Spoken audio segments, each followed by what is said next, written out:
Concedo agora a palavra ao ilustre deputado Guilherme da Cunha, brilhante companheiro na nossa comissão. Com a palavra, Vossa Excelência. Bom dia, presidente. Bom dia, colegas. Bom dia também àqueles que nos acompanham a partir de casa, de forma remota. Essa importante inovação tecnológica, que eu acho que já está incorporada, de certa maneira, na rotina de todos os nossos parlamentares e que tanto ajuda que a Assembleia continue sendo, mesmo durante esse tempo de pandemia, a casa que dá poder e voz ao cidadão. Porque nós somos representantes dos cidadãos, e não apenas dos cidadãos de uma determinada região, de uma determinada categoria, cidadãos de toda Minas Gerais. Senhor presidente, parabenizo por ter não apenas avocado a relatoria, pessoa absolutamente capaz de fazer isso, com um imenso conhecimento técnico, com uma imensa capacidade de trabalho, com quem aprendo todos os dias na comissão, mas também pela iniciativa de realizar essa reunião extraordinária e possibilitar que na terceira fase, a fase que normalmente fica um pouco esquecida das reuniões, a gente possa promover essa importante troca de ideias, que vai, no fim das contas, ajudar a formar a sua opinião e convicção sobre a melhor maneira de conduzir, tanto a tramitação quanto a formulação de vosso parecer. Senhor presidente, tem uma questão que eu acho fundamental todos considerarmos na tramitação dessa reforma. E foi uma fala recorrente, tanto no discurso do colega Charles Santos, como também da colega Ana Paula, e mesmo em vossas considerações, de que aqui estamos tratando de vidas, que a gente está tratando da vida das pessoas. E eu queria lembrar, porque é fundamental lembrar, que a gente está tratando das vidas não apenas dos servidores, dos cerca de 300 mil inativos, ou ampliando um pouco, dos cerca de 600 mil servidores que têm expectativa de algum dia virem a se aposentar, virem a gozar dos benefícios que estão previstos hoje na legislação cuja alteração está sendo proposta. A gente está falando da vida de 21 milhões de mineiros. E por que a gente tem, num projeto que trata sobre regras de aposentadoria, regras da carreira dos servidores, um impacto tão dilatado, de modo que a gente possa dizer que é um projeto que diz respeito à vida de 21 milhões de mineiros, e não apenas esses servidores diretamente atingidos? Por uma razão muito simples, senhor presidente. Porque a previdência dos servidores públicos do Estado de Minas Gerais, hoje, apresenta um déficit de cerca de 20 bilhões de reais a cada ano. 20 bilhões de reais, que são complementados com recursos do Tesouro para a conta poder fechar e as aposentadorias e pensões serem pagas. O Tesouro só tem uma fonte de financiamento, que são os impostos pagos por cada cidadão mineiro, pelos 21 milhões, seja pelos servidores que nos acompanham aqui no plenário, seja também pelo vendedor de pipoca que hoje não está presente na porta da Assembleia, seja pelo dono da padaria, pela funcionária dele, pelo motorista de Uber com quem cheguei hoje aqui à Assembleia, ou mesmo morador de rua. Todos pagam seus impostos. E 1/3 de tudo que é pago por esse cidadão mineiro, hoje, não retorna para esse cidadão na forma de serviços de saúde, segurança e educação que possam melhorar a sua vida. Infelizmente, o cidadão vê frustrado esses direitos. Então, quando a gente fala que a gente precisa lutar para a garantia dos direitos, a gente precisa lutar para a garantia desses também. O direito do cidadão que está pagando seus impostos, receber de volta dos impostos que ele pagou, serviços de saúde, segurança, educação. Mas hoje não.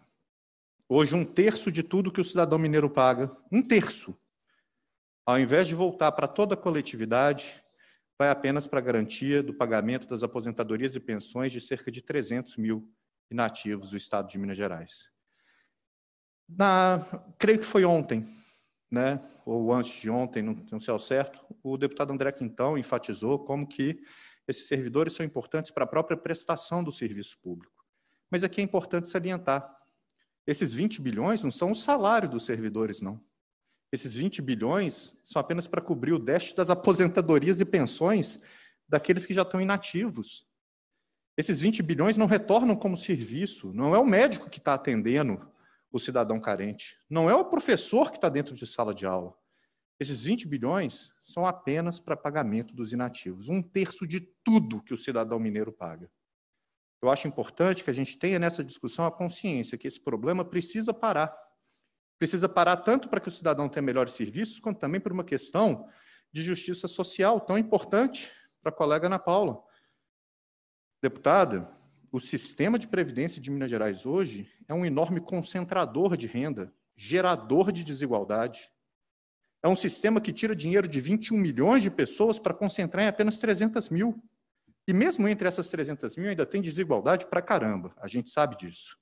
Existem superaposentadorias, existem pessoas que recebem o teto, acima do teto. São 139 aposentadorias que, por decisão judicial em Minas Gerais, são acima do teto constitucional.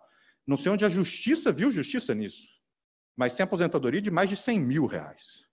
Bem, deixando de lado essas aberrações, a gente tem uma enormidade de aposentadorias que estão acima do teto do INSS, que todo cidadão brasileiro contribui uma vida inteira para receber.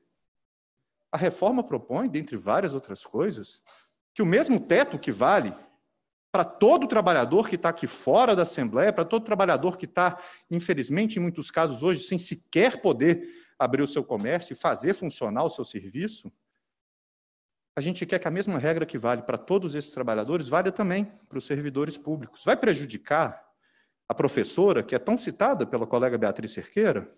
Certamente não. A professora não está aposentando com mais de R$ 6.100. Vai abater nos principais salários do serviço público. Eu vou entender se auditores fiscais se revoltarem com a proposta da reforma da Previdência. Eu entendo. Porque hoje eles aposentam com muito mais do que R$ 6.100. Mas eu não consigo compreender categorias que estão muito longe desse teto se mobilizarem tanto e acabarem protegendo justamente os supersalários, as superaposentadorias e aquelas pessoas que, mesmo dentro desse sistema concentrador de renda, concentram ainda mais. Uma reforma é necessária para que a gente possa dar justiça na aplicação dos impostos dos 21 milhões de mineiros, para que a gente permita que o que eles pagam volte para eles, para toda a coletividade, e não seja concentrado em apenas 300 mil inativos. Uma reforma é necessária para combater a desigualdade e a concentração de renda, para que a gente não faça essa canalização de recursos tão intensa. E uma reforma é necessária agora, e por inteiro. Por que agora? No meio de uma pandemia, nesse momento em que é tão difícil a gente ter um debate corpo a corpo cada um. Porque agora, no meio da pandemia, cada centavo faz a diferença. Cada centavo conta. A expectativa que a gente tem de economia, logo no primeiro ano de implantação da reforma, caso ela venha a ser aprovada, vai render um total de 2,5 bilhões de reais para o estado de Minas Gerais. Vamos dividir isso por 12. Não sou lá o rei da matemática, não. Mas vamos dividir isso por 12. Vai dar o quê? Cerca de 200 milhões a cada mês? 200 milhões a cada mês, só para a gente ter em perspectiva, que seria a economia já obtida, de pronto, com essa reforma aprovada, se não estou equivocado, cerca de 40 vezes o valor que foi gasto pelo Estado de Minas Gerais para fazer o hospital de campanha no Expominas, com 800 leitos. Aliás, 900 leitos. Imagina o impacto que tem para a saúde do cidadão nesse tempo de pandemia, 200 milhões a mais a cada mês no cofre do Estado. Imagina para as pessoas que estão precisando de um leito de UTI para poder combater a Covid, para ter uma chance de sobrevivência, o que são 200 milhões a mais a cada mês no cofre do Estado. Então, a gente está diante, sim, de um projeto que trata da vida das pessoas. No caso, de vida ou morte, porque esse dinheiro está fazendo falta na saúde, faz falta na assistência social. A gente aprovou o que a gente chama do projetão aqui na Assembleia, contemplando diversas ideias dos deputados de como poder amparar o povo mineiro nesse tempo de pandemia, e lá, se eu não estou equivocado, no artigo 12, tem uma série de pessoas e categorias e possíveis contemplados com o benefício de assistência social pelo Estado de Minas Gerais. A gente fica felizão quando consegue incluir mais alguém lá, a gente sente que a gente colaborou para proteger essas pessoas. Quantas estão recebendo? Ninguém. A gente aprovou uma proteção de papel para as pessoas. E vai continuar sendo uma proteção de papel enquanto não tiver dinheiro no cofre. E o que essa reforma busca permitir é que a gente tenha dinheiro no cofre para que as proteções que a gente cria não sejam só de papel, mas que elas mudem a vida das pessoas, que elas garantam direitos, que elas transformem o nosso Estado. Por essa razão, a reforma é urgente. Cada mês a mais que a gente espera, e a gente já esperou tempo demais, cada mês a mais são vidas a menos. E por que ela é por inteiro? Por que é necessário que ela seja por inteiro?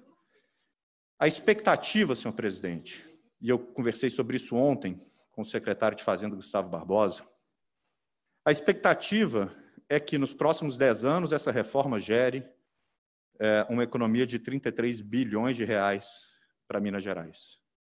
E quando a gente fala para Minas Gerais, fica parecendo que é para o governo, né? Tipo, o governador vai nadar de braçada, né? Não, é para o povo. Isso é dinheiro que sai dos impostos e não volta para a população. 33 bilhões de reais.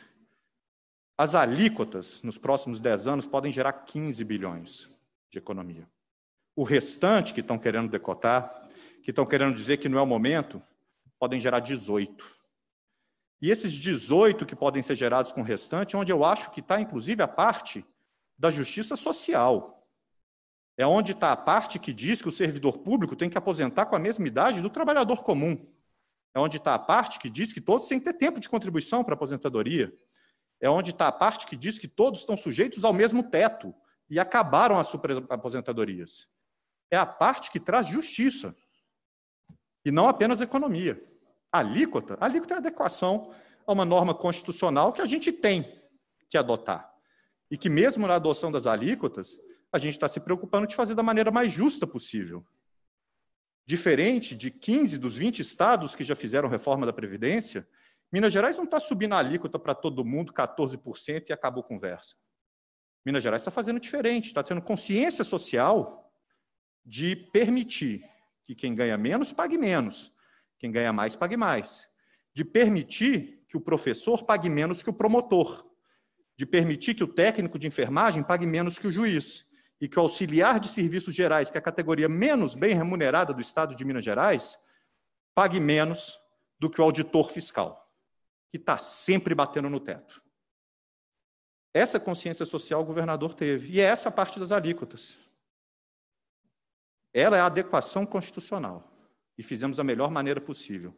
Para todo o restante, para toda a justiça que o povo merece, de viver sob as mesmas regras, sejam servidores públicos ou privados, sejam pagadores de impostos ou destinatários deles, essa justiça está no restante, que não pode ser decotado. A tramitação tem que ser integral, tem que ser urgente.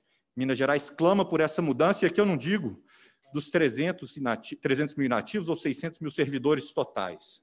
Aqui eu digo dos 21 milhões de mineiros, que nós representamos e confiam na gente para conduzir esse debate, na qualidade de seus representantes eleitos, para fazer o que é melhor para todo o Estado e não apenas para uma categoria profissional, para um grupo de cidadãos. Senhor presidente, eu concluo lhe pedindo, rogando, que prossiga na tramitação desse projeto em sua integralidade e que a gente possa promover eventuais aperfeiçoamentos nas comissões de mérito, com o devido debate, com devida cautela, mas com esse projeto inteiro e com esse projeto célere. Muito obrigado.